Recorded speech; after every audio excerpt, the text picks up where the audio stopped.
It's very good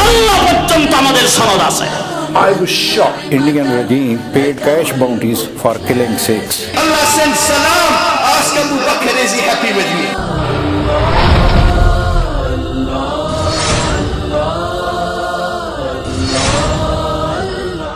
القرآن ترتيلا إنا سنلقي عليك قولا ثقيلا إن ناشئة الليل هي أشد وطئا وأقوم قيلا إن لك في النهار سبحا طويلا واذكر اسم ربك وتبتل إليه تبتيلا رب المشرق والمغرب لا إله إلا هو فاتخذه وكيلا واصبر على ما يقولون واهجرهم هجرا جميلا وذرني والمكذبين أولي النعمة ومهلهم قليلا صدق الله العظيم.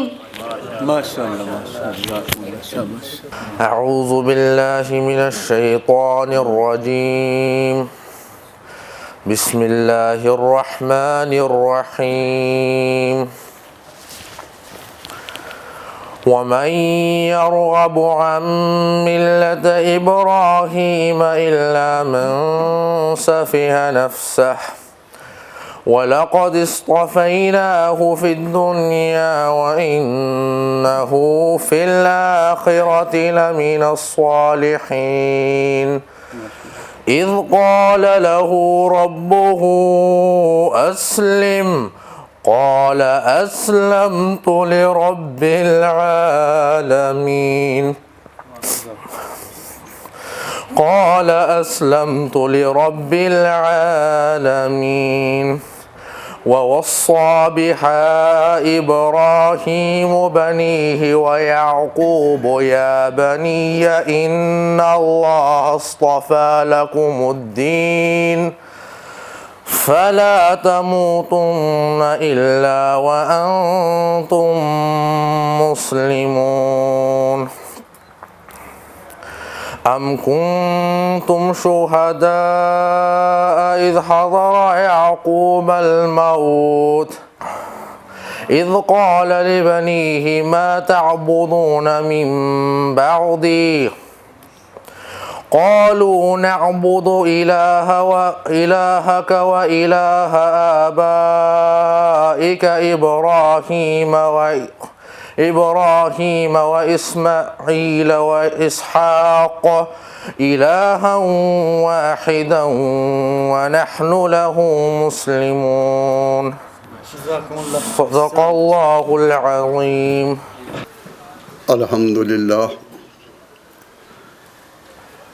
الحمد لله رب العالمين والعاقبة للمتقين والصلاة والسلام على سيد المرسلين وعلى آله الطيبين وأصحابه أجمعين أما بعد فأعوذ بالله من الشيطان الرجيم بسم الله الرحمن الرحيم وذكرهم بأيام الله صدق الله مولانا العظيم.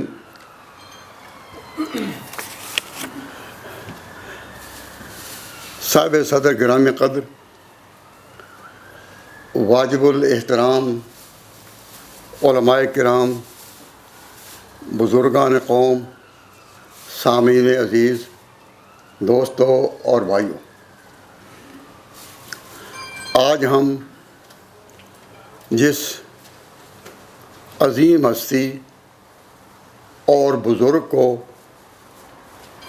ان کی 100 سال پہلے کی خدمات پر خراج تحسین ادا کر رہے ہیں، ان کا اسم گرامی حسب اشتہار اور اعلان شیخ الہند حضرت مولانا محمود حسن جو دیوبند کے رہنے والے تھے اور دیوبند کے تقریباً تمام علماء کے استاد تھے، ان کے بارے میں ہے۔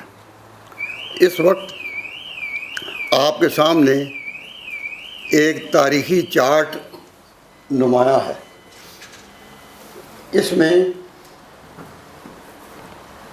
علماء دیوبند کی جو دوسری قطار ہے، پہلی قطار اپنا کام کر چکی اور دارالعلوم قائم ہو گیا تھا، لیکن اس قطار دوسری قطار کے سب سے عظیم بزرگ جو مابعد کے آنے والے تمام علماء کے استاد ہیں، شیخ الہند حضرت مولانا محمود حسن رحمۃ اللہ علیہ، ان کی خدمات کو خراج تحسین ادا کرنے کے لیے اور ان کی یاد کے عنوان سے آج کی یہ مجلس منعقد ہو رہی ہے۔ تو اس پر میں موضوع کا تعارف کراتے ہوئے کچھ باتیں کہوں گا، وقت مختصر ہے، اس کے بعد اس پر کچھ مختصر سی تقریریں بھی ہوں گی۔ تاہم موضوع کے تعارف کے طور پر میں آپ سے ضرور آپ کی توجہ مانگتا ہوں کہ کوئی صاحب اس طرح نہ بیٹھیں کہ مجلس میں بیٹھے ہوں اور نیت و ثواب لینے کی۔ عام طور پر اعلان ہوتا ہے کہ آؤ بھائی جلسہ میں بیٹھیں، ثواب ہوگا۔ تو ثواب تو اللہ تعالیٰ دیں گے ہی، ہر نیک کام پر اس کا ثواب ہے، ہر نیک کام کے لیے اس کی قبولیت ہو تو ثواب ہی ثواب ہے۔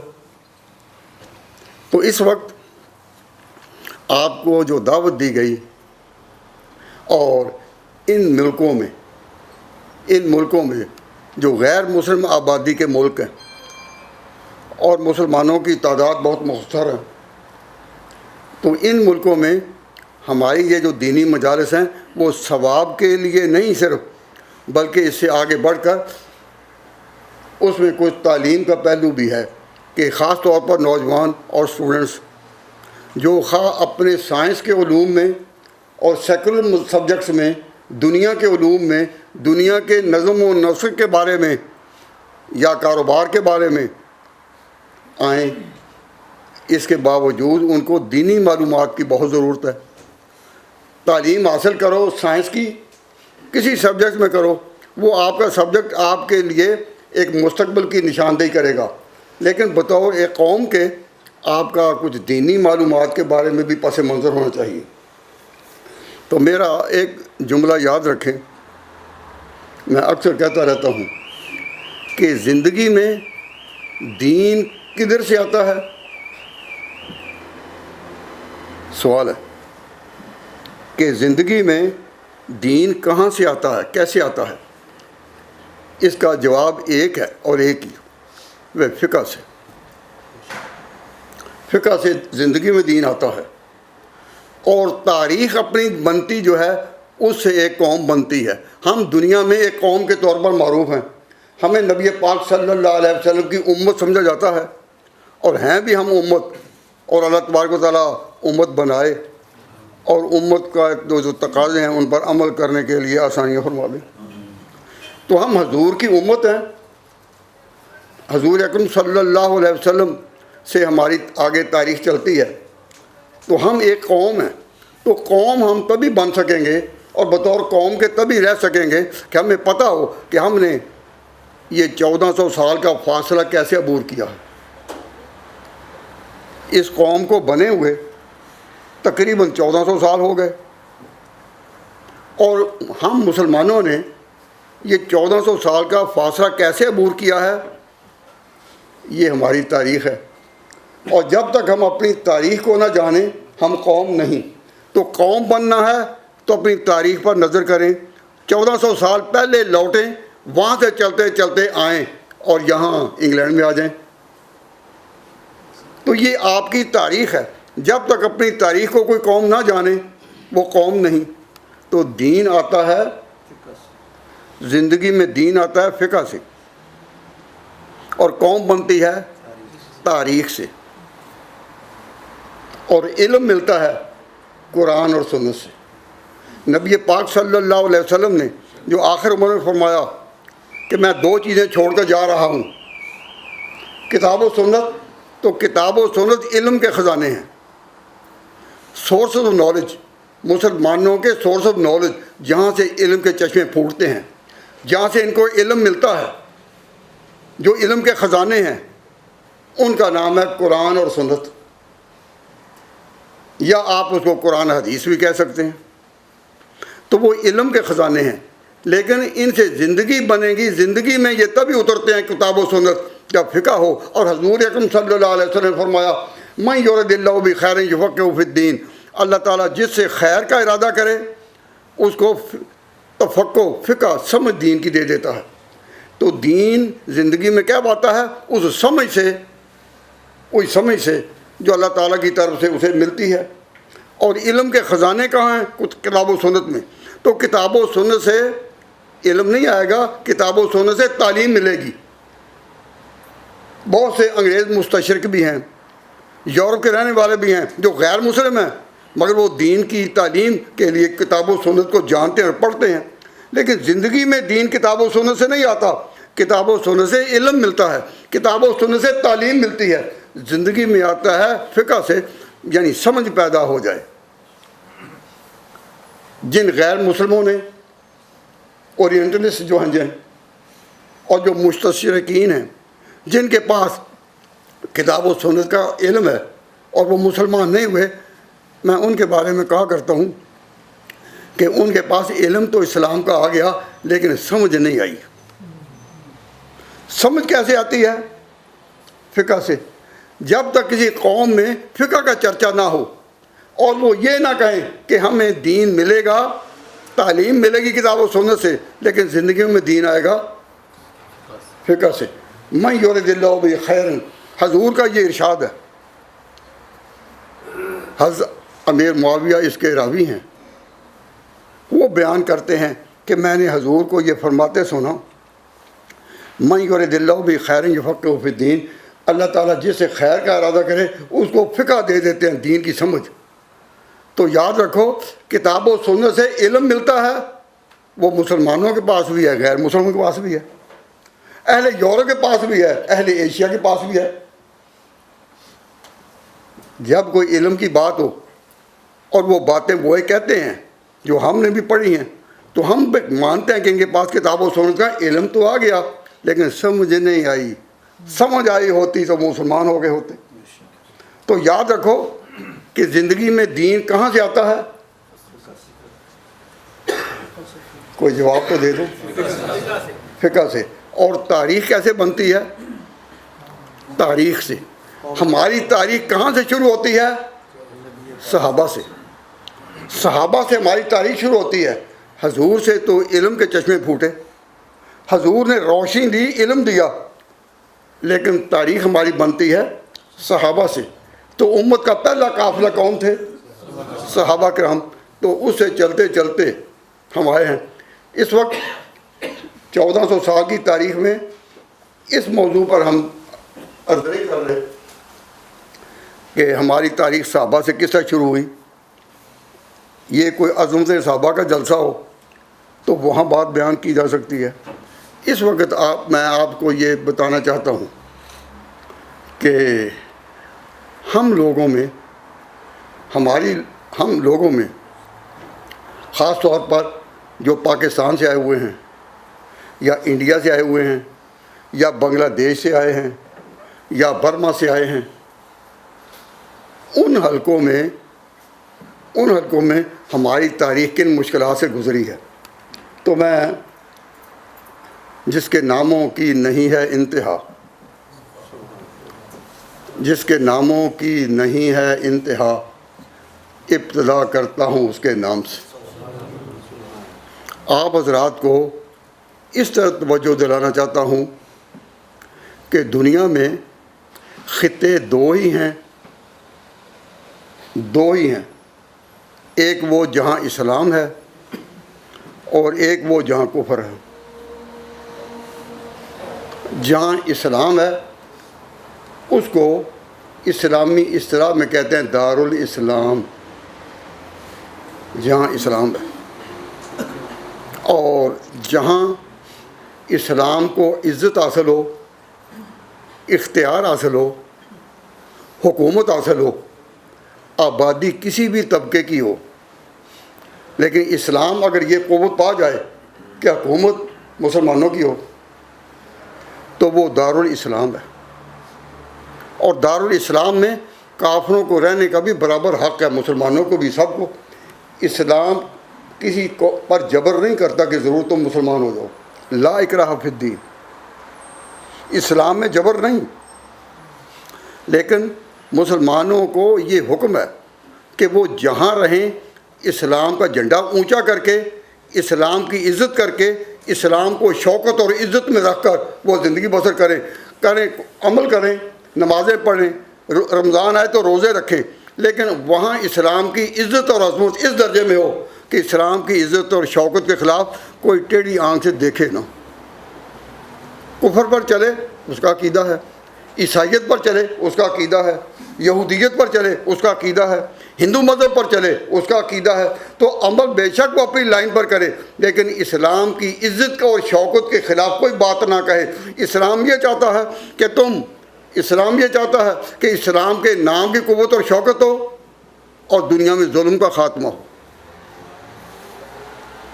دنیا میں ظلم کا خاتمہ ہو۔ اسلام کی دعوت ہمیشہ ظلم کے خاتمے کی رہی ہے، کفر کے خاتمے کے لیے تو دعا کہ یا اللہ ان کے دلوں میں اسلام اتار دے، لیکن اس کے لیے قوت کا استعمال نہیں، ظلم کو ختم کرنے کے لیے قوت کا استعمال ہے، کفر کو ختم کرنے کے لیے قوت کا استعمال نہیں ہے۔ تو میں نے یہ عرض کی، میری بات سمجھ میں آ رہی ہے؟ میں نے آپ سے ابتدا میں صرف توجہ کے لیے درخواست کی تھی کہ ذرا توجہ کریں، تو آپ اگر توجہ کریں، دھیان ادھر ادھر نہ جائے، تو میں نے آپ کے سامنے کہا کہ جس خطے میں اسلام کی عزت اور شوکت ہو، اسلام کی عزت اور شوکت کے خلاف کوئی طاقت نہ ہو،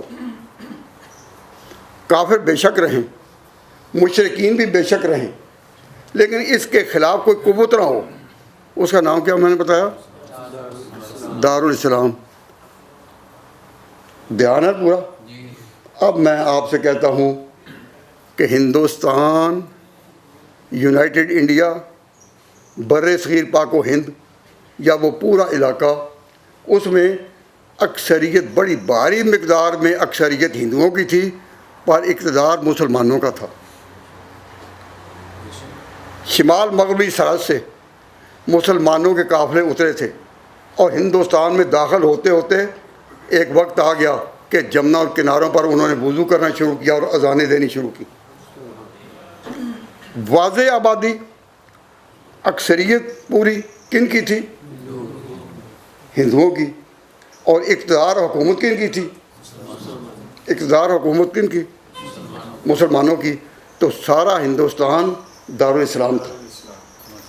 جب ہم کہتے ہیں ہندوستان دارالاسلام تو اس تاریخ کے اعتبار سے کہتے ہیں کہ اپنی تاریخ کو جانو،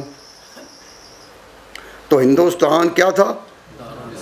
بولیے، کیوں؟ حکومت مسلمانوں کی تھی، اور اسلام کی عزت اور شوکت کے خلاف وہاں کوئی جھنڈے نہیں اٹھے ہوئے تھے۔ کفر پر عمل کرنے والے تو تھے، لیکن اسلام کی عزت و شوکت تو قائم تھی۔ تو یہ اسلام پر یہ جو وقت آیا کہ سارے ہندوستان میں اسلام کی شوکت اور عزت قائم ہو گئی، حکومت ان کی تھی، تو اب آپ نے کبھی سوچا کہ یہ اسلام ہندوستان میں کون لائے؟ یہ بادشاہ نہیں لائے، بادشاہ تو اسلام کی عزت اور شوکت کے لیے کھڑے ہوئے کہ اس کی عزت اور شوکت قائم ہو، لیکن جو اسلام وہاں آیا وہ علماء کی محنتوں سے اور درویشوں کی محنتوں سے، مشائخ کی محنتوں سے، اللہ والوں کی محنتوں سے، اولیاء اللہ کی محنتوں سے۔ تو تاہم یہ بات آپ کے ذہن میں آ گئی نا کہ ہندوستان پورا دارالاسلام تھا، بایمانہ کہ اسلام کی عزت و شوکت قائم تھی اور حکومت مسلمانوں کی تھی۔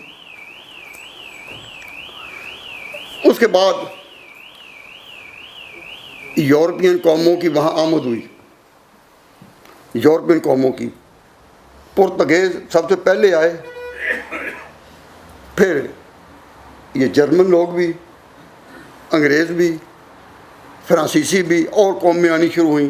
تو جب ہندوستان میں یورپین قوموں کی آمد شروع ہوئی تو اسلام کی شوکت وہاں تھی, اسلام کی عزت تھی. تو اسلام یہ کہتا ہے کہ کوئی قوم بھی تمہارے پاس آئے تم اس کو ویلکم کرو, خوش آمدید کہو.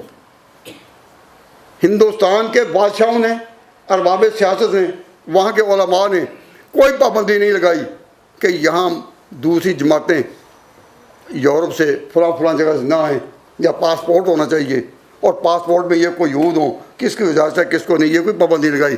انہوں نے کہا کہ یہاں دروازہ کھلا ہے, اسلامی سلطنت میں دروازہ کھلا ہے, آؤ. تو بہت سے لوگ آئے, نیتوں کو تو خدا جانتا ہے نا, لیکن جو لوگ تاجر ہو کر آئے, تاجر ہو کر وہ جب چھا گئے تو انہوں نے کہا کہ جو انڈیا کا مشرق ہے, ہم زیادہ مغرب کے رہنے والے ہیں, پاکستان کے ہیں, کوئی انڈیا کا جو مشرق ہے وہاں ایک بڑی سارے تاجر مل جائیں, سارے تاجر مل جائیں اور ایک اپنی کمپنی بنائیں. بعض مورخین کہتے ہیں کہ اس کو کمپنی بنانے کی منظوری کمپنی بنانے ملکہ ایلزابتھ نے دی تھی, جو ملکہ وکٹوریہ سے پہلے ہوئی ہے. تاہم 100 تاجر تھے, انہوں نے کہا کہ ہم مل کر اپنی تجارت ہندوستان میں پھیلائیں گے, تو انہوں نے ملائی اور اس کا نام رکھا East India company. East India company انہوں نے وہ یعنی انڈیا کے مشرق کی طرف, ہم ہیں مغربی قوموں سے زیادہ, تو انہوں نے وہاں جا کے یہ کمپنی بنائی. اور اس کمپنی کے ساتھ چونکہ مل گئے تھے سارے, تو انہوں نے ایک قوت حاصل کر لی, اور ان کی پہلی نظر جو تھی وہ بنگال پر پڑی. وہاں کا اس وقت صوبے کا حاکم جو تھا وہ سراج الدولہ تھا. اس کے ساتھ انہوں نے پہلی قوت آزمائی کی اور 2 وزیر لے لیے اپنے سیاسی مفاد کے لیے. ایک کا نام تھا جعفر از بنگال, صادق از دکن. ایک کا نام تھا جعفر اور دوسرے کا نام تھا امی چند, ہندو تھا. ان دونوں کو اپنے ساتھ لگا کر انہوں نے سراج الدولہ پر بنگال میں حملہ کر دیا. کیونکہ طاقت تھی پوری اور تاجر سارے جمع ہوئے تھے, اور سکیم میں یہ لوگ بڑے گہرے تھے اتنے, تو انہوں نے پہلا نقش جو تھا ہندوستان میں بنگال سے شروع کیا کہ اس حصے پر ہم قابض ہو جائیں, اور اعلان کر دیا بنگال کی تقسیم کا کہ جو سراج الدولہ کے پاس رہے وہ بنگال, اور جو ہمارے پاس رہے. تو یہ پہلا نشان تھا. تو مسلمان کنٹری میں جس کا نام ہے دارالاسلام, اس میں یہ لوگ اس طرح آئے, قبضہ کیا اس پر, اس پر پھر ادھر پھر ادھر پھر ادھر ادھر. نگاہیں بڑی تیز تھیں اور آہستہ آہستہ یہ چھا ہی گئے. تو جب چھا گئے تو ایک وقت آیا کہ زبردستی مغل بادشاہ سے, جو اب قوت والا نہیں تھا, اس کے اپنے ملک پر چھا گئے لوگ. اسے اعلان کرایا کہ انڈیا کو اگر چلانا ہے تو یہ اعلان کرنا ہے زمین خدا کی, زمین خدا کی, ملک بادشاہ کا, اور حکومت ایسٹ انڈیا کمپنی کی. زمین خدا کی, ملک بادشاہ کا. اب یہ بادشاہ کو خوش کرنے کے لیے وہ کہا تھا کہ بادشاہ ہے کہ جب آگے اس کی حکومت نہ ہو, زمین خدا کی, ملک بادشاہ کا, اور حکومت ایسٹ انڈیا کمپنی کی, یہ اعلان کر دیا. اس وقت ہمارے بزرگوں میں امام العلماء حضرت شاہ عبد العزیز محدث دہلوی رحمۃ اللہ علیہ ہندوستان کے سب سے بڑے عالم سمجھے جاتے تھے, شاہ ولی اللہ کے بیٹے تھے. تو شاہ عبد العزیز محدث دہلوی رحمۃ اللہ نے دیکھا کہ یہ اگر بات ہے کہ حکومت ایسٹ انڈیا کمپنی کی, تو پھر تو یہ دارالاسلام نہ رہے گا. تو دارالاسلام کو بچانا ہمارے لیے ضروری ہے. انہوں نے ہمت مردانہ کر کے فتویٰ دیا کہ اب یہ دارالاسلام نہیں رہا۔ مطلب یہ تھا کہ اے مسلمانوں، دارالاسلام کو بچانے کے لیے کوئی سوچو، کوئی تدبیریں کرو۔ اور ایک مقولہ ہے انگریزی کا، charity begins at home, charity begins at home, کہ نیک کام جو ہے وہ اپنے گھر سے شروع کیا جاتا ہے نا۔ تو شاہ عبدالعزیز محدث دہلوی رحمۃ اللہ علیہ اپنے وقت کے خاتم المحدثین تھے۔ ہمارے پاس نہ وقت ہے نہ وہ زبان ہے کہ ان کی عقیدت میں کوئی چند باتیں کہہ سکیں۔ بہت بڑے، یعنی جتنا تصور ہو سکتا ہے اس سے بالا ہے ان کا مقام۔ انہوں نے ڈٹ کر کہا کہ اب یہ دارالاسلام نہیں رہا جس میں یہ ہو کہ ملک خدا کا نہیں، زمین خدا کی، ملک بادشاہ کا اور حکومت ایسٹ انڈیا کمپنی کی۔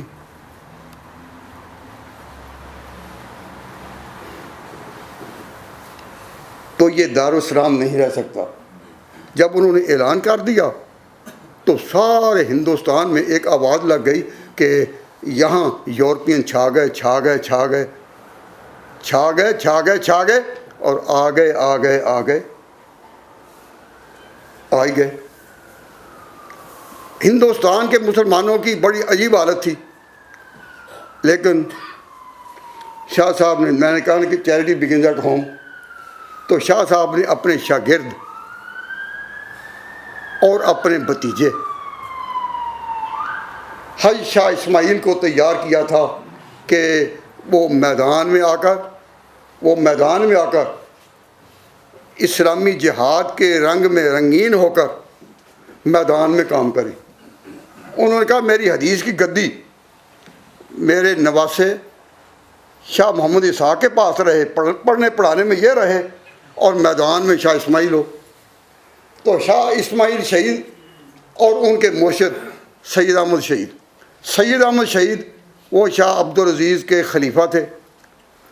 شاہ عبدالعزیز محدث دہلوی کے خلیفہ تھے شاہ اسماعیل، سید احمد شہید، اور شاہ اسماعیل ان کے بھتیجے بھی تھے اور شاگرد بھی تھے، اور وہ بھی سید احمد شہید کے مرید تھے۔ ان کو اس لیے اس طرح تربیت دی گئی کہ تم نے میدان کو سنبھالنا ہے، اور شاہ صاحب کے کئی خطوط ملتے ہیں کہ جس طرح وہ ہدایات دیتے ہیں۔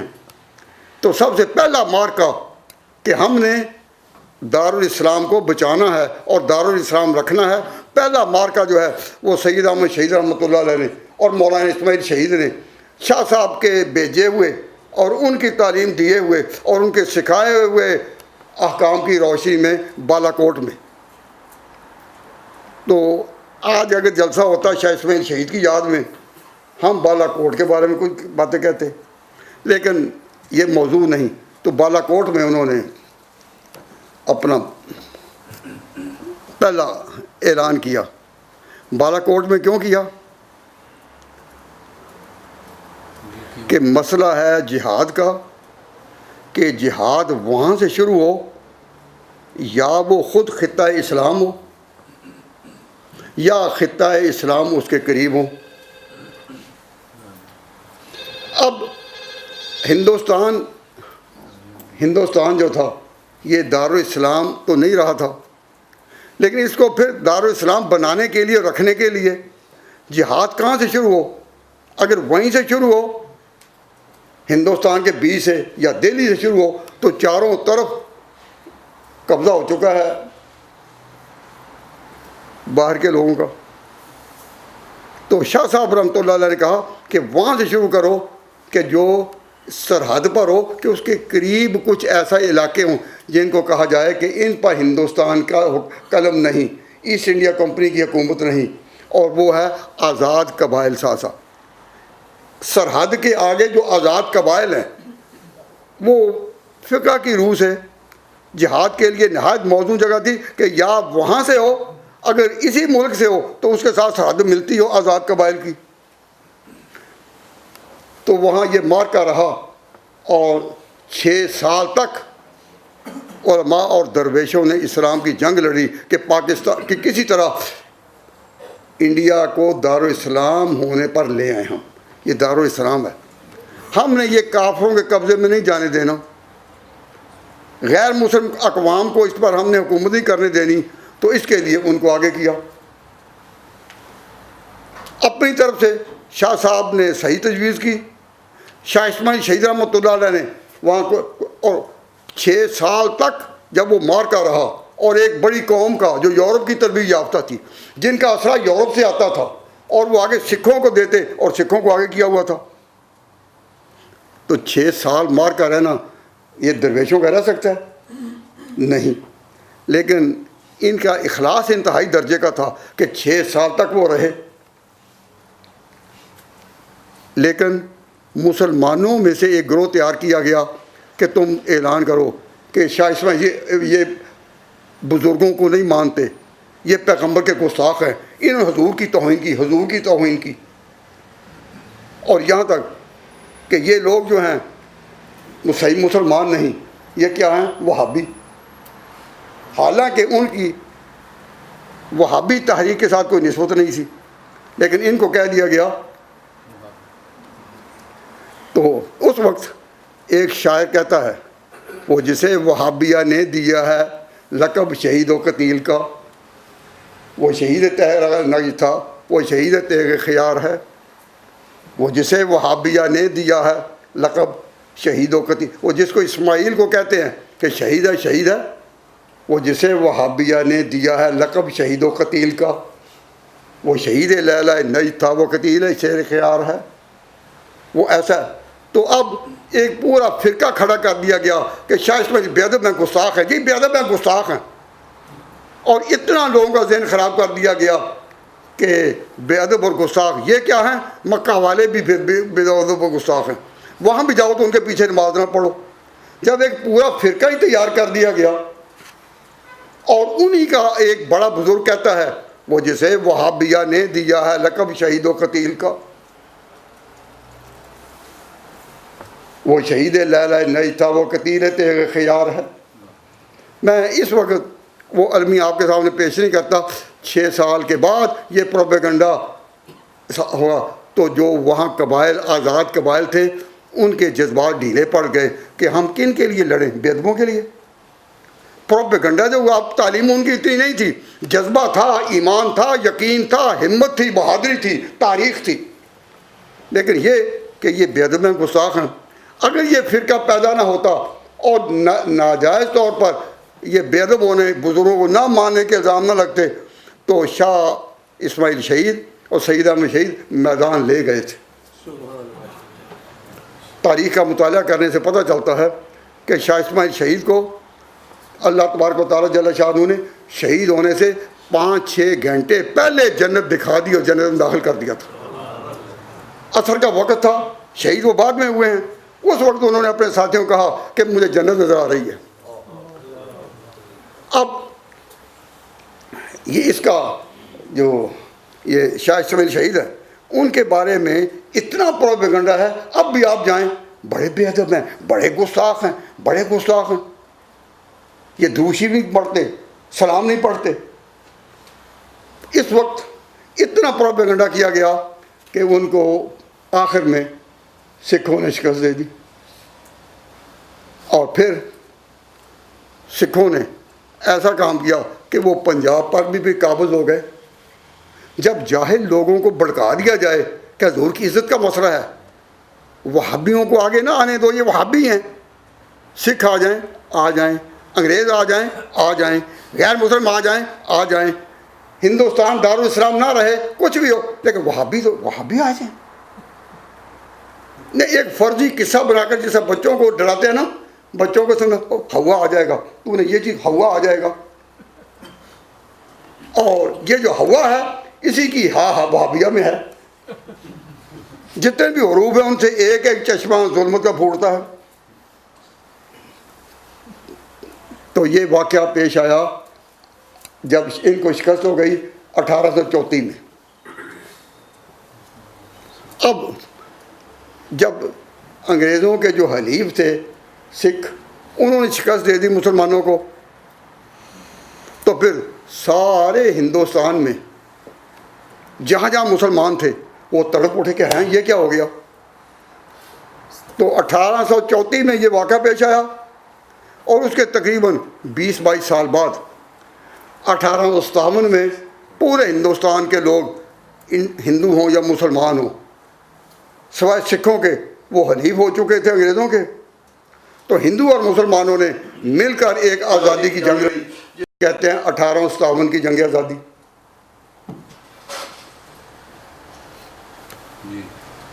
توجہ ہے نا میری طرف، بات سمجھ رہے ہیں؟ تو 1834 میں وہ واقعہ پیش آیا.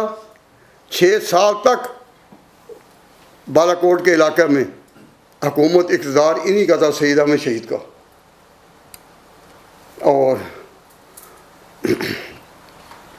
جب ان کو شکست ہو گئی تو پھر 1857 میں دوسرا مارکا لگا جس میں میرٹھ سے ابتدا ہوئی، اور سارے ہندو مسلمان جو تھے وہ اکٹھے ہو کر انگریزوں کے مقابلے میں یا ایک باہر کی حکومت کے مقابلے میں.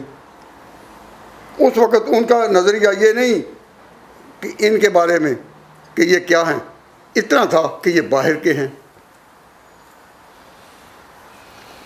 اس وقت جب کہ یہ باہر کے ہیں، انہوں نے ایک جنگ لڑی. اور تدبیر انسان کرتا ہے، تدبیر انسان کرتا ہے، تقدیر کے فیصلے اس کے ہاتھ میں ہیں. اللہ تعالیٰ کے ہاں تقدیر کے فیصلے اور تھے. تو پھر ہندوستان والوں کو شکست ہو گئی، مسلمانوں کو بھی، ہندوؤں کو بھی، سب کو. کس میں؟ 1857 میں. تو جب انگریز جیت گئے تو انہوں نے کہا جیتنے کے بعد کہ ہندوستانیوں میں اتنی جرت ہو گئی کہ ہمارے مقابلے کھڑے ہو گئے، وہ ہار گئے ہیں، ہم جیت گئے، لیکن ان میں اتنی ہمت کیوں ہو گئی؟ انہوں نے پھر فتح پانے کے بعد پہلا آرڈر یہ کہا کہ ان کی زبان بدلو. جب تک ان کی زبان اپنی ہے، مشرق کی اپنی زبان بولتے ہیں، یہ فارسی اس وقت تھی، اس وقت تک ہم ان کے دل و دماغ پر قبضہ نہیں کر سکیں گے. انہوں نے زبان بدلی، کہا کہ پکی حکومت کرنی ہے، ہم 100-150 سال تک اور حکومت کر سکیں گے اگر زبان بدلو. تو پھر زبان انہوں نے بدلی، انگریزی آ گئی. پھر کلچر بدل گیا، کلچر ہی بدل گیا. ان کا خیال تھا کہ کلچر بدلنے کے بعد پھر ان کا مذہب بھی بدلے گا. وہ ایک اور طریقہ ہے. میں آپ کو یہ بتانا چاہتا ہوں کہ پہلے وہ ہارے، پھر یہ ہارے. اب پھر اندر والوں نے سب نے کہا کہ ہم مقابلے کے ساتھ ان کو نہیں نکال سکتے. ہم مقابلے کے ساتھ ان کو نہیں نکال سکتے، کتنا بھی کریں. جتنی طاقت اس 1857 میں دیکھ لی. تو دیوبند والے لوگوں نے تو کہا بھائی ایمان تو بچانا ہے نا، اگر ملک نہیں بچا سکے، دارالاسلام نہیں بچا سکے تو ہم نے ایمان تو بچانا ہے. انہوں نے کہا کہ مدرسے کھول دو. تو دیوبند، مظاہر روم، یہ مدرسے قائم کر کے کہا کہ قال اللہ اور قال رسول کی صدائیں بلند کرنے لگو اور دین پھیلاؤ. وہ دین میں لگ گئے، کیونکہ ملک کے اندر مقابلے کے ساتھ، وائلنس کے ساتھ، فائٹنگ کے ساتھ پھر اس کو دارالاسلام بنانے کے لیے کوئی صورت نہ تھی. ایسے وقت میں کہ جب کوئی صورت نہ تھی، اللہ تبارک و تعالیٰ نے اس مرد مومن جنہیں شیخ مولانا محمود حسن کہتے ہیں، ان کا جو وقت آیا تو ان کے دماغ میں اللہ تعالیٰ نے یہ بات اتاری کہ ہم نے ہندوستان کو دارالاسلام بنانے کے لیے پھر قربانی پیش کرنی ہے. قربانی اسماعیل نے پیش کی تو ٹھیک ہے، ایک آدمی نے پیش کی، نہیں کامیابی ہوئی، نہیں. اب پورے ہندوستان میں حضور کی عزت پر جب پنڈت شردا نند نے حملہ کیا تو ہزاروں علماء تھے، ہزاروں درویش تھے، ہزاروں پیر تھے، لیکن علم دین ایک ہی تھا. حضرت صلی اللہ علیہ وسلم کی ناموس کا مسئلہ تھا تو علم دین ایک ہی نکلا، مسلمان ہزاروں سے. سارے ہندوستان میں ہر طرف انگریزوں کو روکنے کے لیے شاہ عبدالعزیز کی ہدایات تھیں، لیکن میدان میں اسماعیلی تھا. 1857 میں شاملی اور میرٹھ پر سب سے پہلے قبضہ کرنے میں یہ علماء آگے تھے. اس میں بھی ہار ہو گئی، لیکن پھر بلا مٹے ہیں کبھی جبر اور تشدد سے، وہ فلسفے کے جلا دے گئے دماغوں کو۔ یہ جو مسلمان قوم ہے، ذرا نم ہو تو یہ مٹی بڑی زرخیز ہے ساقی۔ مسلمان جو ہے وہ اس کے اندر رمق جو ہے اسلام کی وہ قائم رہتی ہے۔ تو پھر شیخ الہند رحمۃ اللہ علیہ نے ان کو اللہ تعالیٰ نے اس طرح لگایا کہ تم انڈیا کے باہر بالکل قریب انڈیا کے باہر قریب کی سرحد میں جہاں آزاد قبائل ہیں، لیکن وہاں ایسٹ انڈیا کمپنی کی حکومت نہ ہو، تو وہاں کیمپ لگاؤ۔ تو انہوں نے اپنے شاگردوں میں صرف ایک شاگرد کے ساتھ مل کر یہ اپنے ذہن میں پروگرام بنایا، لیکن کہ ہم وہاں محاذ بنائیں۔ تو اکیلے مولانا محمود حسن رحمۃ اللہ علیہ نے ہندوستان میں رہتے ہوئے، دیوبند میں حدیث پڑھاتے ہوئے، ایک پوری جماعت تیار کر لی آزاد قبائل میں۔ اور جب پوری جماعت تیار کر لی، اس پر حضرت ان کے شیخ الہند رحمۃ اللہ علیہ کے تقریباً 50 سال لگے۔ جب مولانا عبید اللہ سندھی کو حکومت نے ملک سے نکلنے کا حکم دیا تو شیخ الہند نے ان کو کہا کہ جب ہندوستان کو چھوڑ کر تم نے باہر جانا ہی ہے تو یا رشیا جاؤ یا کابل جاؤ، باہر جاؤ۔ تو مولانا عبید اللہ سندھی اپنی ڈائری میں لکھتے ہیں کہ جب میں کابل پہنچا اس وقت مجھے پتہ چلا کہ شیخ الہند مولانا محمود حسن کتنا کام کر چکے ہیں۔ شیخ الہند رحمۃ اللہ علیہ نے جتنے وہاں لوگ تیار کیے، میں حیران رہ گیا، یہ ان کی 50 سال کی محنت تھی لیکن مخفی۔ عبید اللہ سندھی کو بھی ان کے شاگرد تھے، پتہ تب چلا جب یہ وہاں پہنچ گئے۔ تو اس وقت وہ انگریزوں نے، جن کی حکومت وہاں تھی، پوری قوت کے ساتھ ہندوستان پر قبضہ کیا ہوا تھا۔ تو ان لوگوں نے کہا کہ جب تک ہم باہر نہ جائیں کام نہیں بنتا۔ تو وہاں ان علاقوں میں آزاد قبائل میں مسلمان تھے، فوجیں بھی تھیں، طاقتور بھی تھے، نوجوان بھی تھے، جرأت والے بھی تھے، لیکن لڑائیاں اس طرح تو نہیں لڑی جاتی نا۔ انہوں نے پیغام بھیجا مولانا عبید اللہ سندھی نے کہ یہاں سارے لوگ تیار ہیں، لیکن جب تک کوئی حکومت ہمارے پیچھے نہ ہو، اس وقت تک ہم یہاں ملک کی جنگ نہیں لڑ سکتے۔ تو حضرت شیخ الہند رحمۃ اللہ علیہ نے اس وقت عالمی حالات کو دیکھا۔ تو عالمی حالات کیا تھے کہ جرمن انگریزوں کے خلاف اٹھ رہے تھے اور ایک لڑائی ہونے والی تھی، جنگ ہونے والی تھی۔ کن کے درمیان؟ جرمنوں اور انگریزوں کے درمیان۔ تو شیخ الہند رحمۃ اللہ علیہ نے سوچا کہ وقت کا فائدہ اٹھاؤ، اور اس وقت مسلمانوں کی خلافت عثمانیہ ترکی میں تھی۔ تو ٹرکی اس وقت مخالفت میں، انگریز اقتدار کے مخالفت میں، وہ جرمنوں کے ساتھ تھے۔ تو حضرت شیخ الہند رحمۃ اللہ علیہ نے پھر فیصلہ کیا کہ باہر کی طاقتوں کو درمیان میں لایا جائے۔ یہاں ایک چھوٹی سی بات کہہ کر میں بات ختم کرتا ہوں، کیونکہ میں نے تو موضوع کا تعارف کرانا تھا۔ اس پر 5-10 منٹ اظہار خیالات ہو تو بعد میں ہوگا۔ میں بتا یہ رہا ہوں کہ آج سن کون سا ہے؟ ہجری سن آج کیا ہے؟ 1433۔ جس طرح عیسوی سن کتنا ہے؟ 2012۔ تو یہ ہجری سن کون سا ہے؟ نہیں، یہ 2012 یہ، اور یہ ہجری سن آج کون سا ہے؟ 1433۔ تو 1333 میں حضرت شیخ الہند مولانا محمود حسن ہندوستان سے نکلے۔ اس بین الاقوامی سیاست میں دخل دینے کے لیے اور دنیا کا قومی نظریہ جو ہے اس پر لوگوں کو اٹھانے کے لیے شیخ الہند رحمۃ اللہ علیہ کب نکلے؟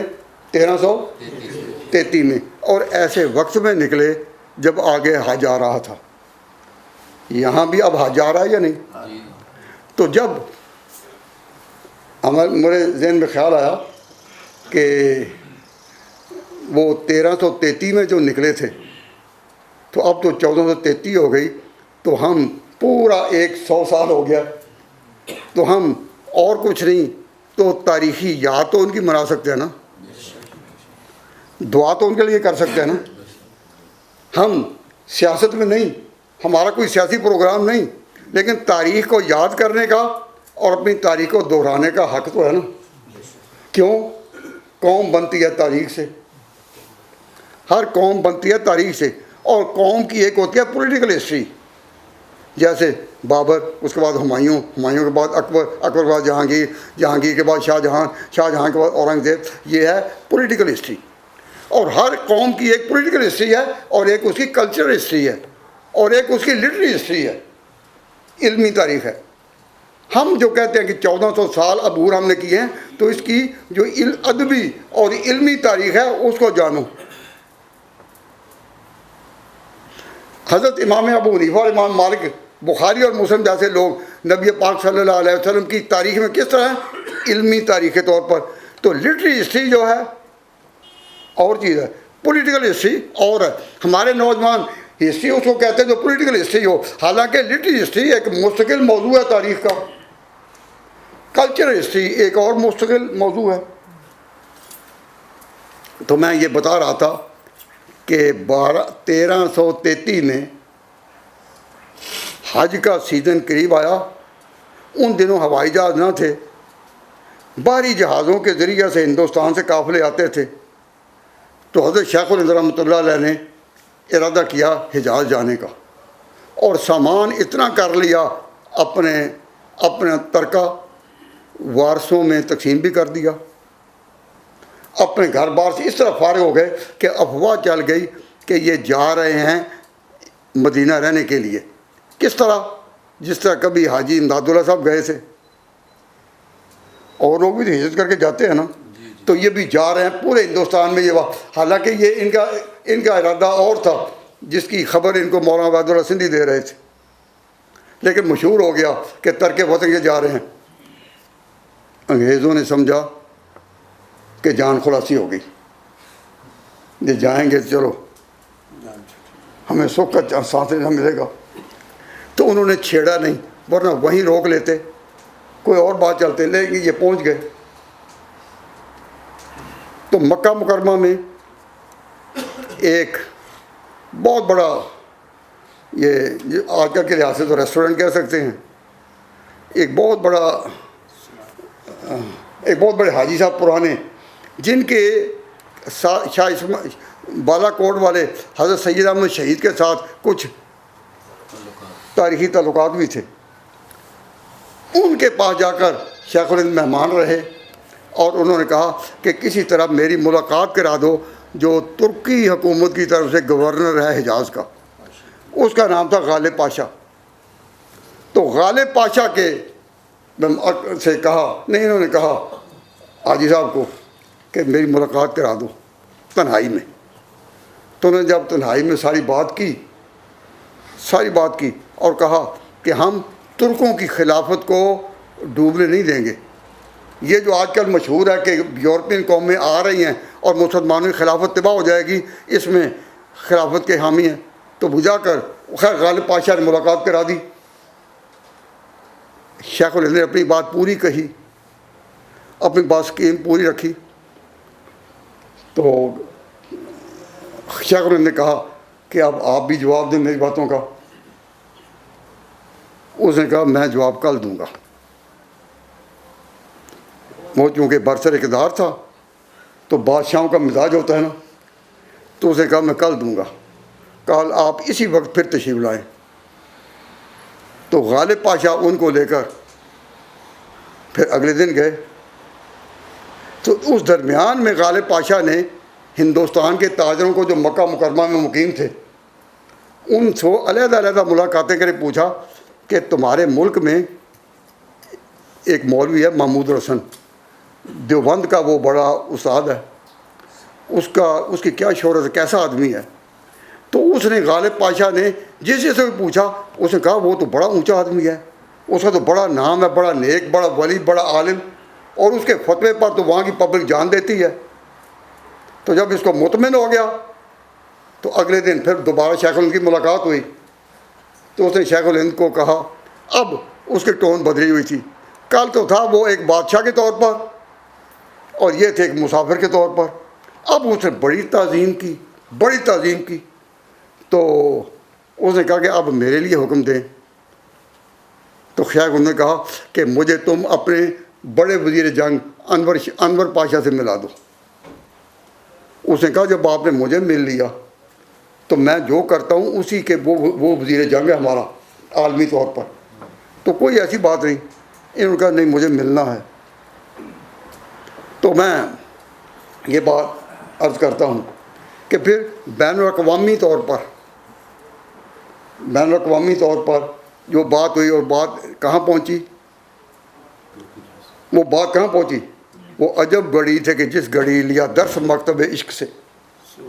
وہ عجب گھڑی تھی کہ جس گھڑی لیا درس مکتب عشق سے، کہ کتاب عقل کی طاق پر جو دھری تھی سو وہ دھری رہی. چلی سمت غیب سے ایک ہوا کے چمن سرور کا جل گیا، مگر ایک شاخ نہال غم جو دل کہیں وہ ہری رہی. حضرت شیخ الہند رحمۃ اللہ علیہ اس طرح اس پروگرام کے ساتھ وہ نکلے پھیلے. تو وہ وقت نہیں، آپ سے اتنی درخواست کرتا ہوں کہ کوئی تاریخ کا مطالعہ تو کریں.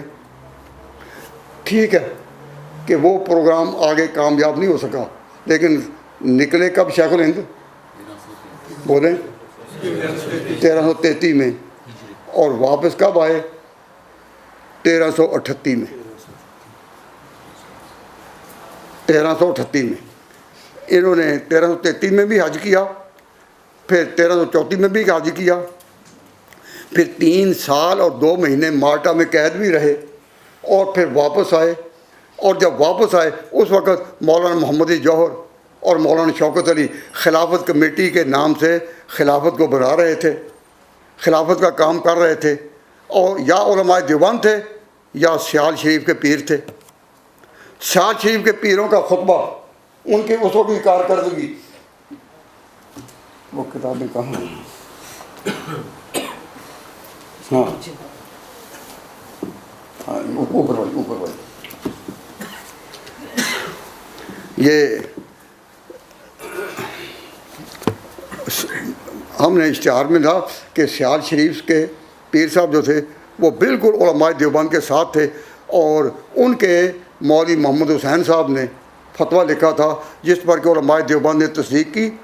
اور یہاں کہ ہندو مسلمان مل کر ہندوستان میں کام کریں، یہ غالب پاشا اور انور پاشا ان لوگوں کا پیغام تھا شیخ الہند کے نام، کہ ہم وہاں میدان ایسا بنائیں گے کہ اگر جرمن اور انگریز جنگ کے کسی ایسے مرحلے پر آ جائیں کہ فیصلے میں ہماری بات کا دخل ہو، تو ہم ہندوستان کی آزادی مانگیں گے. جس طرح سیکنڈ جنگ عظیم میں ہندوستان جس پر انگریزوں کا قبضہ تھا، تو انگریز وہاں سے آئے چھوڑ کر کس کے پر، کہ رشیا نے مقابلے میں یہ مطالبہ رکھا تھا کہ جنگ ہم نے مل کر جیتی ہے، اس لیے آپ اپنے مقبوضات خالی کریں، ہم اپنے کرتے ہیں. تو پھر انگریزوں نے خالی کر دیا اور ہندوستان آزاد ہو گیا، پاکستان بن.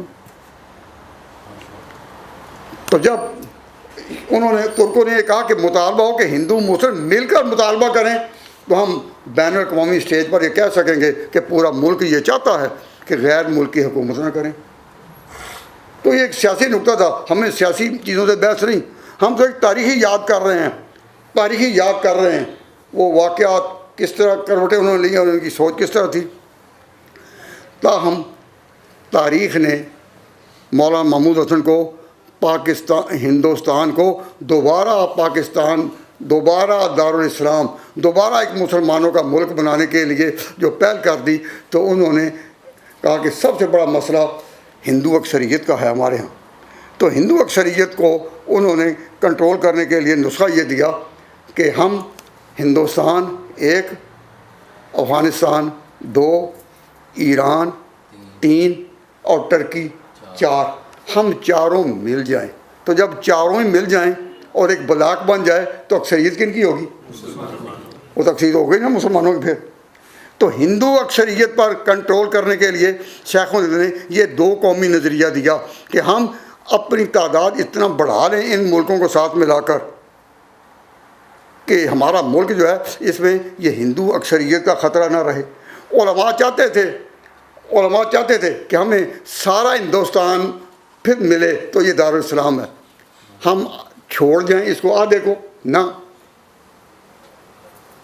ہمارے عام دیسی لوگ کہا کرتے تھے کہ جی اقتدار انگریزوں نے لیا تھا مسلمانوں سے، ہندوؤں کو جو وہ پھر دے دیں. پنجابی میں کہتے ہیں یہ چاچے لگ دیں ہندوؤں کو. تو علماء دیوبند جو مخالف تھے کہ ملک تقسیم نہ ہو، وہ یہ کہتے تھے سارا ملک ہی دارالاسلام بنے. ہم کیوں ہندوؤں کو اقتدار دیں؟ ایسے طریقے پر چلیں کہ بالآخر اسلام ہی اسلام ہو. تو میں آپ کو صرف توجہ دلا رہا ہوں کہ یہ ہمارے بزرگ انہوں نے جو سوچا کتنی دردمندی سے اور کتنی علم کی گہرائی سے اور کتنی حسن تدبیر سے جو سوچا.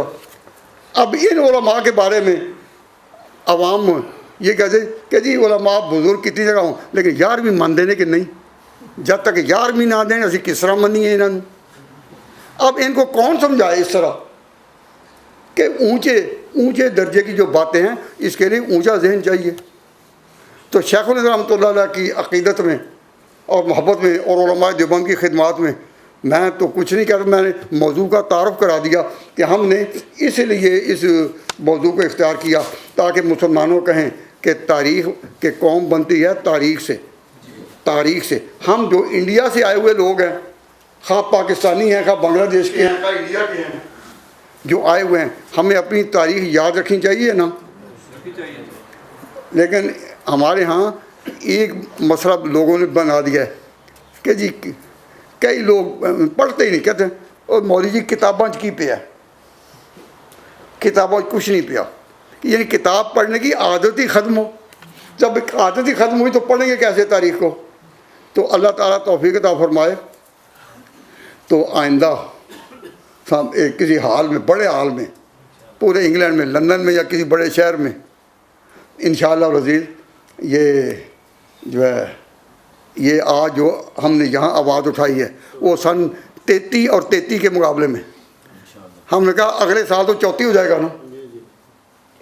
تو پتہ نہیں کسی کو موقع ملے نہ ملے لیکن ہم نے ایک آواز لگا دی ہے، ہم نے ایک آواز لگا دی اور اس آواز کے پیش نظر آپ سے یہ اپیل کی ہے کہ توجہ کریں. اور اگلی اپیل یہ ہے کہ کبھی کبھی کچھ پڑھ بھی لیا کریں. اب یہ نقشہ یہ لکھے ہوئے پتہ نہیں ہمیں وہ 30 سال ہو گئے ہیں اور اس طرح فریم کے ساتھ لگوا کر مختلف موضوع میں بھی لگا ہوا ہے. اپنے بھائیوں سے اپیل بھی کیا ہے پڑھو پڑھو پڑھو، تو وہ دل سے ہمیں جواب دیتے ہیں تم ہی پڑھو تم ہی پڑھو تم ہی پڑھو. بھائی تم کیا کرو گے؟ ہم آپ کی سے نمازیں پڑھ لیں گے، درس سن لیں گے، لیکن ہم پڑھنے والے نہیں، ہم سننے والے ہی ہیں. تو اب ہم کیا عقیدت کا اظہار کریں، کیا رونا روئیں. اور ایسے وقت میں ہم کیا کریں جب خضر بہکانے لگے. تو میں نے جس طرح موضوع کا تعارف کرانا تھا تھوڑا تعارف تو کرا دیا کہ ہمیں اس کی ضرورت کیوں پیش آئی. کچھ پس منظر تو آپ کے سامنے ہوا. اب جب حضرات علماء باہر سے آئے ہیں ان کو بھی اس میں شریک کرنے کے لیے جو 5-5 10-10 منٹ کے لیے آئیں تو آپ ذرا غور سے سنیں. قرآن حدیث کی بات تو یہی کریں گے. میں تو تاریخ کی گہرائیوں میں اتر کر آپ کے سامنے نقشہ پیش کرتا رہا کہ اتنا بڑا ملک جس کا نام تھا دارالاسلام، ہم نے آدھا دے کر انڈیا میں، آدھا دے کر ہندوؤں کو، آدھا دے کر غیر مسلموں کو ایک بہت بڑا اپنا حصہ جو تھا اس کو کھو دیا ہے. ایک دفعہ دارالاسلام ہو جائے اس کا حق ہے کہ وہ دارالاسلام رہے. اس پر جنہوں نے قبضہ کیا وہ قبضہ غاصبانہ ہے. مسلمانوں سے انگریزوں نے حکومت لی تھی تو سارا ہندوستان مسلمانوں کو ہی دینا چاہیے تھا. وہ انہوں نے اگر نہیں دیا تو ہم نے یہ کہا سم از بیٹر دین نتھنگ, کہ چلو کچھ ہی صحیح. بہرحال ہم یہاں بھی اب بھی محسوس کرتے ہیں کہ جس طرح اور اسلامی ممالک ہیں اس طرح ہندوستان پورا ایک اسلامی ملک ہے. وہ دارالاسلام تھا, اس کو جبراً اور ظلماً دوسروں کو دیا گیا ہے آدھا. اے اللہ وہ وقت لا کہ پھر وہ حصہ جو ہے وہ ہمیں ملے اور وہاں اسلام کی عزت, اسلام کی شوکت قائم ہو. اور حضرت شیخ الہند نے جو کام کیا, تجویز پیش کر دی کہ ہندوستان کو وسیع کر لو. وسیع کرنے کا شوق, اس کا نام کیا ہے مانچسٹر, لیکن ایک نام ہے گریٹر مانچسٹر. تو گریٹر مانچسٹر میں جو ساتھ کے علاقے اور بھی آ جاتے ہیں. تو اگر تمہارا گریٹر مانچسٹر ہو سکتا ہے تو گریٹر انڈیا نہیں ہو سکتا. تو گریٹر اس انڈیا میں ہندو آبادی پر قابو پانے کا لیے جو شیخ الہند کی تجویز تھی, اس کو کہتے ہیں دو قومی نظریہ. دو قومی نظریہ. تو دو قومی نظریہ کا لفظ جو ہے سب سے پہلے شیخ الہند کی زبان سے نکلا ہے. میں نے تاریخ کے اوراق کو پیچھے جا کر دیکھا کہ دو قومی نظریے کا لفظ جو ہے سب تو حضرت شیخ الہند رحمۃ اللہ علیہ نے گریٹر انڈیا قائم کرنے کے لیے کہ جسے مسلمانوں کے اکثریت ہو, یہ تجویز پیش کی تھی. اور آپ نے سن 38 میں واپس آ کر بمبئی کے ساحل میں اور اترے تو آ کر انہوں نے پھر جو شیخ الہند رحمۃ اللہ علیہ نے پیغام دیا قوم کے نام پر, انہوں نے کہا کہ خلافت ایک اسلامی اصطلاح ہے. مولانا خلافت اسلامی ٹرمینالوجی ہے نا, اسلامی اصطلاح ہے. تو اس اسلامی اصطلاح پر ہم نے ہمت کر کے ہندوؤں کو بھی حامی بنا لیا تاکہ بین الاقوامی درجے میں کہا جا سکے کہ سارا انڈیا ترکوں کے ساتھ ہے. تو ترکوں کی جو خلافت تھی وہ ایک اسلامی اصطلاح تھی, اس کا یعنی دوسرے مذہب سے کوئی تعلق نہیں تھا. لیکن علماء اتنی تدبیر سے چلے, اگر لوگوں کو بتا دیتے ہم ہندو اکثریت پر قابو پا رہے ہیں تو ہندو اسی وقت جاگ جاتے. ان کو بتانا نہیں تھا, لیکن یہ بار بار کہتے تھے ہم نے سارا انڈیا جو ہے اس کو اسی شکل میں لینا ہے, اسی شکل میں لانا ہے جو پہلے تھی. تو دیوبند کے خلاف پروپیگنڈا کہ جی یہ تقسیم کے مخالف ہیں. تو ہمارے علماء نے پھر کہا, کچھ علماء نے کہ چلو سم از بیٹر دین نتھنگ, اور کچھ ہی صحیح.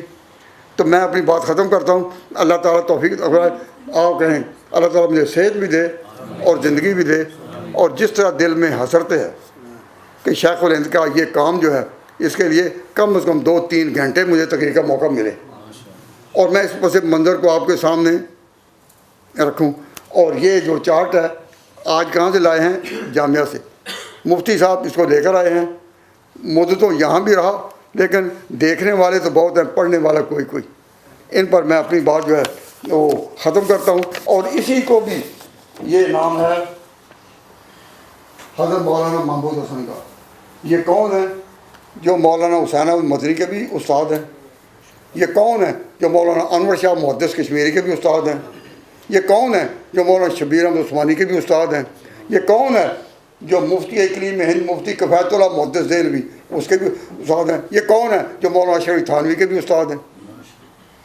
ایک بڑا آدمی جو یہ سارے علماء جو ہیں وہ ان کے شاگردوں میں سے ہیں. آج تاریخ ان کی شاگردی پر ناز کرتی ہے.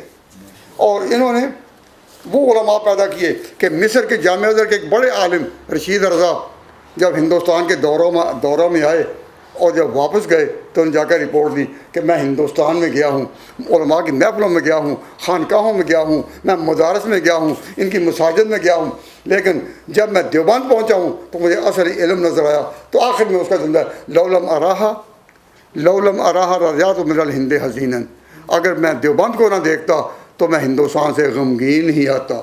غم کی لہریں میرے دلوں پر چھائی ہوئی تھی, میں غمگین ہی آتا. لولم اراہا رضیات من الہند حزینا. تو ہم کو اللہ تعالیٰ نے موقع دیا, توفیق دی کہ ہم نے اس اسلام اکیڈمی میں ایکیڈیمک لائن میں, میری یہ تقریر پولیٹیکل لائن کی نہیں, ایکیڈیمک لائن کی ہے, اپنے بزرگوں کو خراج عقیدت پیش کرنے کے لیے ہے. اب اس پر اپنے مولانا مرتضیٰ صاحب اپنے پروگرام کو جاری رکھیں گے. علماء تقریروں والے بیٹھے ہوئے ہیں, ان سے وقت تو میں نے تعارف ہی لے لیا, لیکن کچھ نہ کچھ حصہ ان کا بھی ہو جائے. تو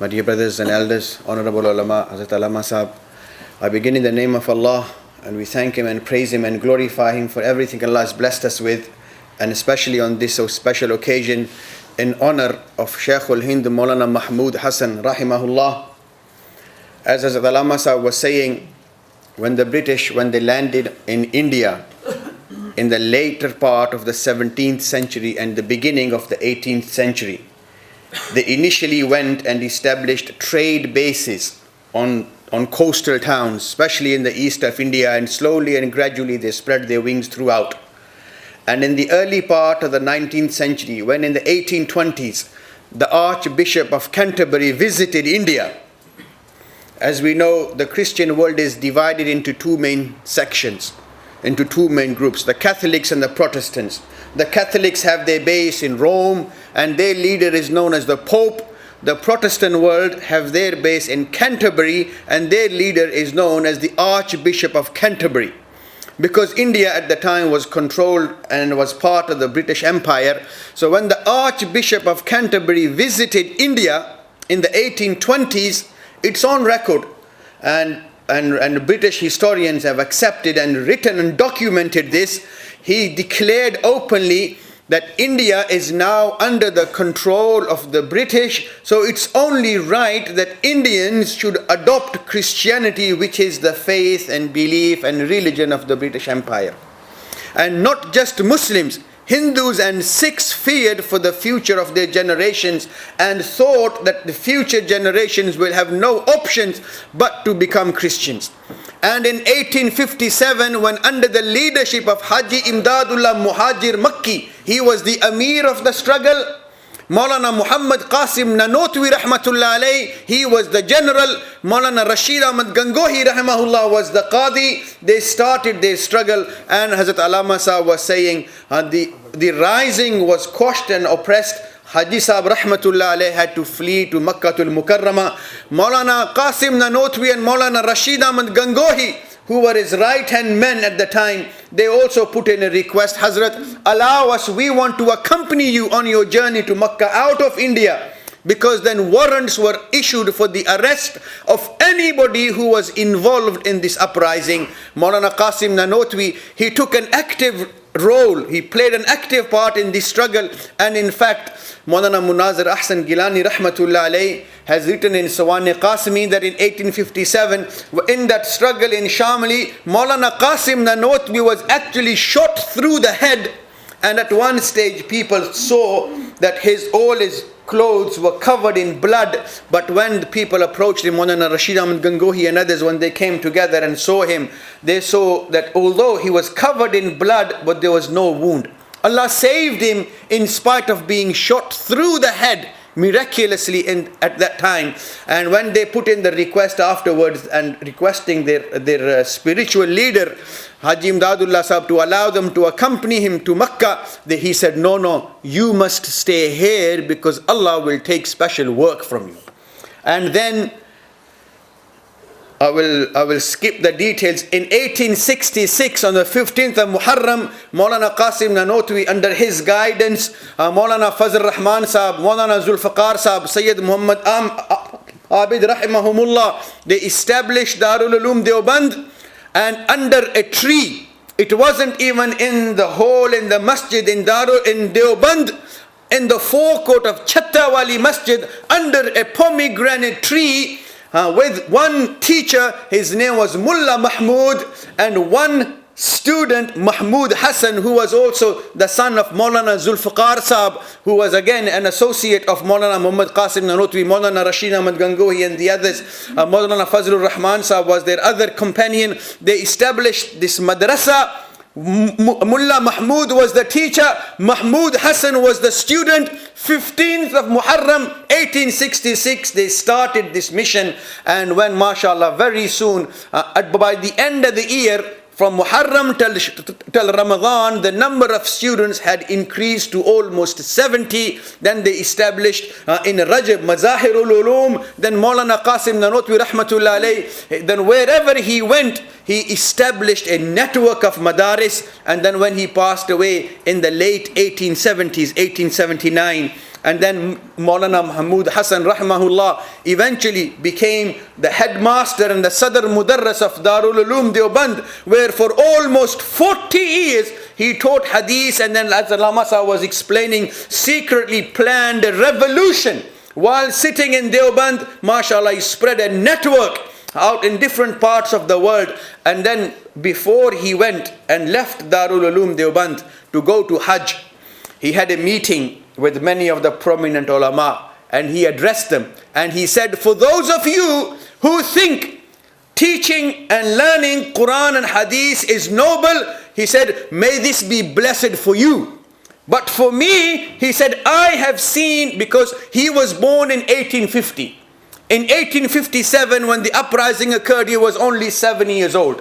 Then when Darul Uloom Deoband was established in 1866, he was 16 years old. And he said, in front of me, Ustad Muhtaram Maulana Qasim Sahib, when he established Darul Uloom Deoband, he said, yes, they started teaching and learning Quran and Hadith and fiqh and tafsir and these issues. But they had a greater vision.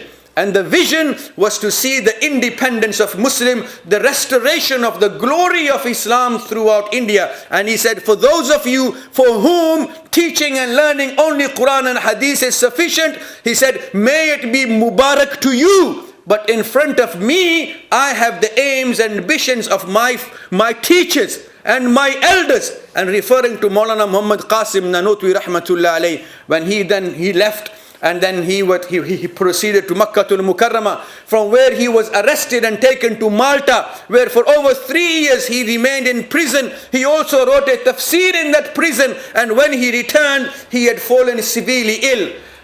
Maulana Mahmud Hassan, he carried on the legacy of Maulana Qasim, and Shaykhul Hind Rahimahullah's legacy was carried on by Maulana Hussain Ahmad Madani Rahmatullah alayh. And after his return, yes, there were plans, Muslim League, India and the Congress of India, they played their role in the political struggle. But Maulana Hussain Ahmad Madani Rahmatullah alayh, who was a prominent student of Shaykhul Hind, Maulana Shabbir Ahmad Usmani Rahmatullah alayh, they traveled Deobandi. They traveled the length and the breadth of the country, from Calcutta to Lahore to Karachi to Delhi, mashallah, building public opinion and creating this awareness and this jazba and this zeal to struggle for independence, so that they can live and achieve independence and live like free Muslims. Then later on, it took the form of Pakistan. And when Pakistan was formed, even Muhammad Ali Jinnah, Quaid-e-Azam, who's usually referred to, when the time came to raise the flag of Pakistan, he gave that honor and opportunity to none other than Maulana Shabbir Ahmad Usmani Rahmatullah alayh, who was a student of Shaykhul Hind Rahimahullah, and the son of one of the early founders of Darul Uloom Deoband, of Maulana Fazl Rahman Sahib. Maulana Fazl Rahman had 3 sons. One was Maulana Shabbir Ahmad Usmani, the great muhaddis. One was Maulana Habibur Rahman Usmani, who was the muhtamam of Darul Uloom Deoband for many years. When the time came to raise the flag of Pakistan, Quaid-e-Azam Muhammad Ali Jinnah, he gave the opportunity and the honor to raise the flag of Pakistan, not to any other scholar or any other politician or any other revolutionist, but he summoned Maulana Shabbir Ahmad Usmani Rahmatullah alayh and gave him the honor of raising the Pakistani flag. And then when he was about to die, he gave a wasiyat that my janazah should also be led and prayed by Maulana Shabbir Ahmad Usmani. Even Muhammad Ali Jinnah, in spite of his political views and struggle, he was aware that if anybody deserves this honor, it is one of the sons of Darul Uloom Deoband. And we sitting here, alhamdulillah, in this country, we are going through very difficult times, but alhamdulillah, Allah has blessed us, and we have these elders to look up to. Ulaika abai faj'ni bimithlihim. Assalamu alaikum wa rahmatullah. Nahmaduhu wa nusalli wa nusallim ala rasulihil kareem. صاحب صدر اور اس programme کے روح رواں استاذ العلماء حضرت علامہ صاحب اور دیگر علماء کرام و حاضرین محترم، یہ پروگرام تاریخ کے ایک ایسے حصے پر اور تاریخ کے ان افراد کے متعلق جن کے بارے میں بظاہر تاریخی واقعات میں ہمیں یہ نظر آ رہا ہے کہ وقتی طور پر مسلمانوں کو نقصان ہوا، تحریکیں دبیں اور فوری طور پر کوئی نتائج ہمارے سامنے نہیں آ سکے، لیکن اگر اس پر دورس اور اس پر گہری نظر ڈالی جائے تو یہ ایسے ہی ہے کہ جیسے اسلامی تاریخ میں کوئی شخص صرف مکہ مکرمہ کی تاریخ پر نظر ڈالنے کے بعد کوئی فیصلہ نکال لے اور دور نبوی کو اپنے مطالعے میں یا اپنی علمی تحقیقات میں نہ لائے تو یقیناً وہ نتیجہ ادھورا ہے اور وہ فیصلہ درست نہیں ہے۔